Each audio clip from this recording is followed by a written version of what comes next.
Salam Rahayu dan salam budaya bagi saudaraku pecinta budaya Nusantara.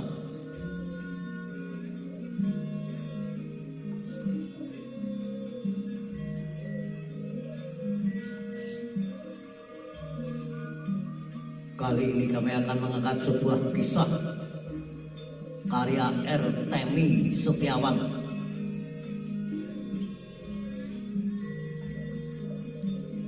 dengan judul Pangeran Benowo II, Pewaris Pengging Bayang-Bayang Mataram.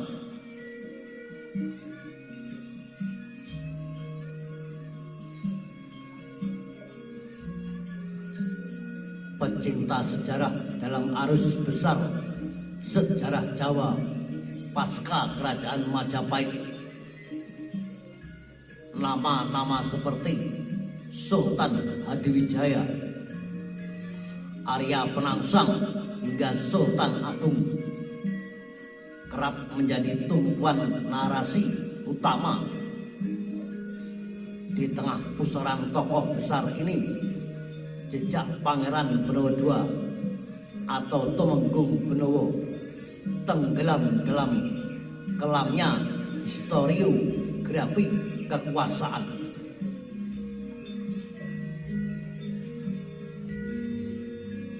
Padahal Benowo II bukan hanya penerus darah raja, tetapi juga aktor penting dalam masa transisi antara kemunduran Pajang dan kebangkitan Mataram. Ia adalah simbol kekuatan aristokratik yang mencoba bertahan di antara badai ideologi politik dinasti dan intrik kolonialisme dini.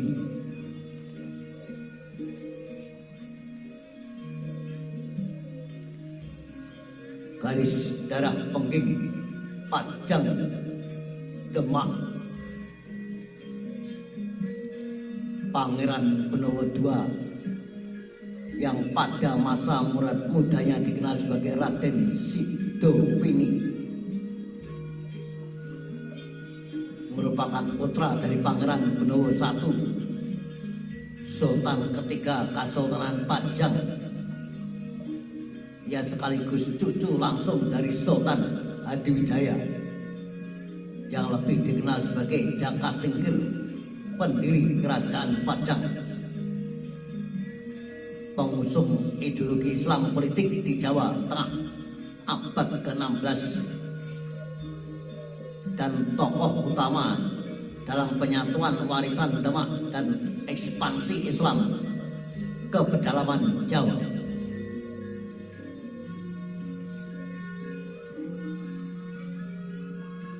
Secara garis keturunan atau nasab, Pangeran Benowo II menempati posisi strategis sebagai pewaris sah dari trah kerajaan besar, baik melalui jalur ayah maupun ibunya.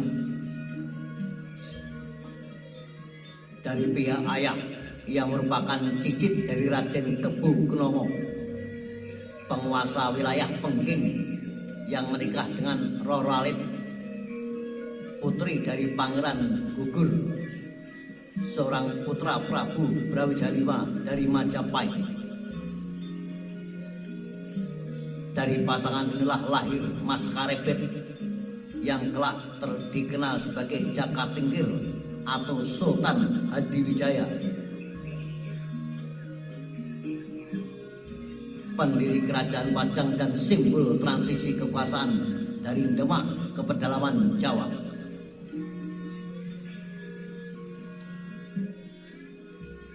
Mas Karebet kemudian menikah dengan Ratu Mas Cempaka, putri Sultan Trenggono dan cucu perempuan Sultan Kalijogo, dan Siti Zainab, putri Syekh Siti Jenar.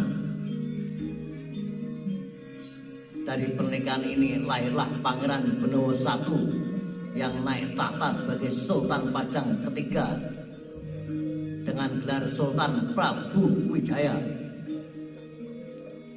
Dari Pangeran Benowo I inilah lahir Pangeran Benowo II yang semasa mudanya dikenal dengan nama Raden Sidowini atau Abdul Halim.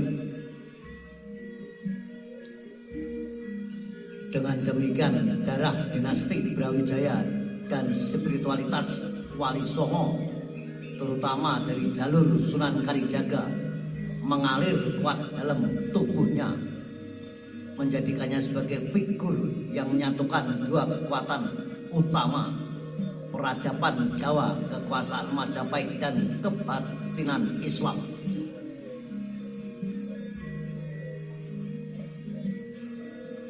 Dari sisi internal Trah Benowo II semakin kuat. Pernikahan Sultan Hadiwijaya dengan Ratu Mas Cempaka tidak hanya memperkuat posisi politik Pajang di mata elit keagamaan, tetapi juga menghubungkan langsung silsilah Pajang dengan warisan wali. Hubungan ini menciptakan legitimasi spiritual sekaligus politik dalam struktur kekuasaan Jawa abad ke-16 dan ke-17. Pangeran Benowo II dan Mataram. Dalam lingkup keluarga Pangeran Benowo II memiliki ikatan erat dengan tokoh-tokoh kunci era Mataram. Ayahandanya Pangeran Benowo I memiliki beberapa anak utama, yaitu Pangeran Mas yang menjabat sebagai adipati di Pajang, Pangeran Sidowini, yaitu Pangeran Benowo II sendiri. Selain itu, saudari kandung Benowo II, yaitu Kanjeng Ratu Mas Hadi, menikah dengan Panembahan Hanyokrowati, Raja Mataram kedua, dan menjadi ibu dari Sultan Agung Hanyokrokusumo, raja terbesar di Mataram.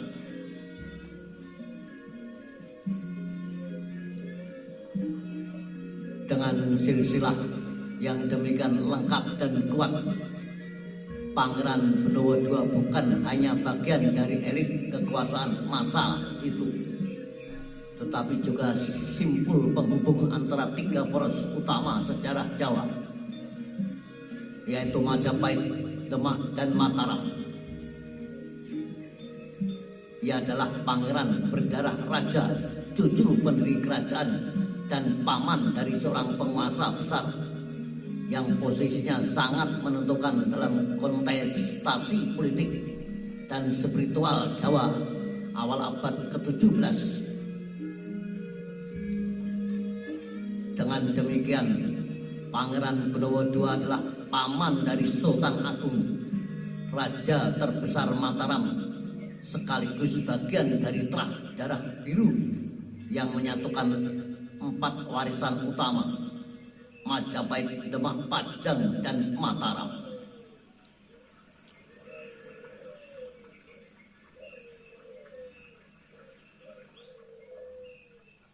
Kedudukan genealogisnya yang unik menjadikan Pangeran Benowo II sebagai figur aristokrat yang tidak hanya memegang otoritas politik, tetapi juga otoritas spiritual dan simbolis dalam berbagai manuskrip lokal seperti Babat Pajang, Kajoran, dan catatan silsilah Panulan. Ia disebut dengan berbagai nama dan gelar: Adipati Jipang ing Panulan, Prabu Wijaya, hingga Tumenggung Benowo. Gelar terakhir ini mencerminkan ambiguitas perannya. Ia bukan raja, namun statusnya melampaui seorang adipati biasa. Ia adalah Tumenggung berdarah raja, satu-satunya bangsawan tinggi yang mengelola 2 kadipaten besar, Jipang dan Pajang, selama lebih dari 3 dekade, dari tahun 1586 hingga 1618.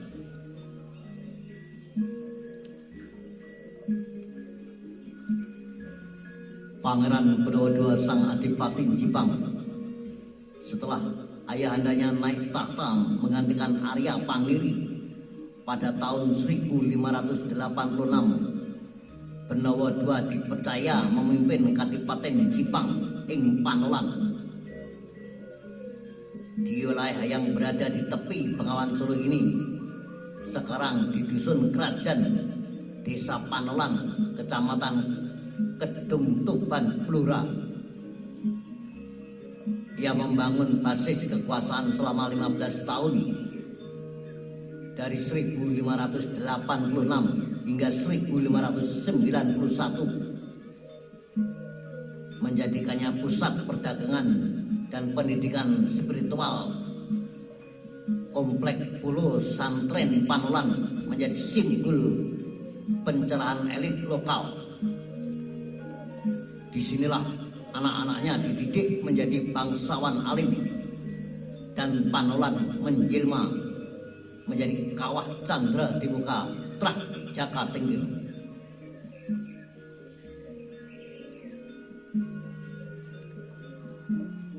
Pada tahun 1591 ia naik menjadi Adipati Pajang, menggantikan Pangeran Gagak Bening, adik Panembahan Senopati. Masa kekuasaannya di Pajang bertahan hingga 1618, hampir 3 dekade yang tak tercatat secara layak dalam sejarah resmi. Di masa itu Pajang berada dalam posisi sebagai kerajaan vasal di bawah hegemoni Mataram.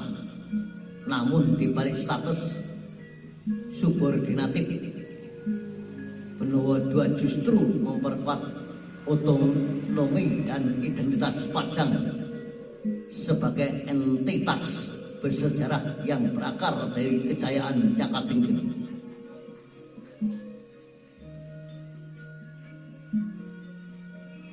Hasutan membawa petaka. Ketegangan Mataram memuncak pada tahun 1617. Banyak kalangan bangsawan yang menghasut agar Pajang memisahkan diri dari kekuasaan Sultan Agung. Dari tahun 1613 sampai 1645, keponakan Benawa II dari jalur ibunya Ratu Mas Hadi, hasutan politik diperparah oleh strategi divide et impera Hindia Belanda yang mulai menancapkan pengaruhnya dalam politik dinasti lokal. Pertempuran tak terhindarkan. Pangeran Benawa II memimpin pasukan menyerang Mataram, namun justru menghadapi kekalahan besar. Kekalahan ini menandai titik balik nasib Pajang yang semula berstatus sebagai kerajaan bawahan Mataram berubah menjadi wilayah periferal tak berdaulat, sebuah Wanakerta yang sunyi dari pusat kuasa. Status politiknya direduksi secara gratis, dan Pangeran Benawa II yang selama ini dipandang sebagai pangeran potensial tersingkir dari panggung kekuasaan. Ia dikisahkan memilih jalan sunyi, mengundurkan diri dari hiruk-pikuk politik, menyepi ke wilayah timur Jawa, dan kembali menekuni laku pengabdian spiritual yang selama ini menjadi napas utama warisan keluarganya, dikenal sebagai Pangeran Setowini atau Setowono, atau meninggal di hutan.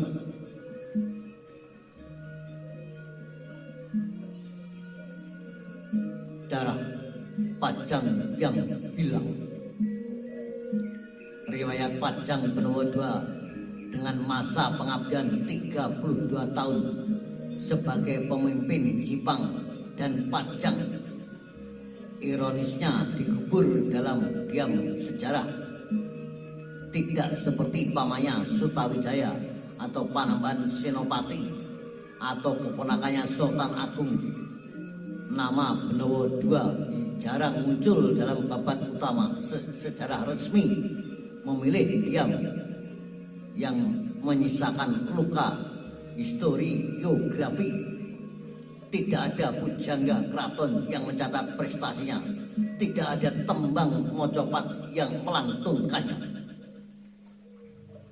Nah, itulah saudara tentang kisah Pangeran Bonowo II. Salam Rahayu, salam budaya, sampai jumpa.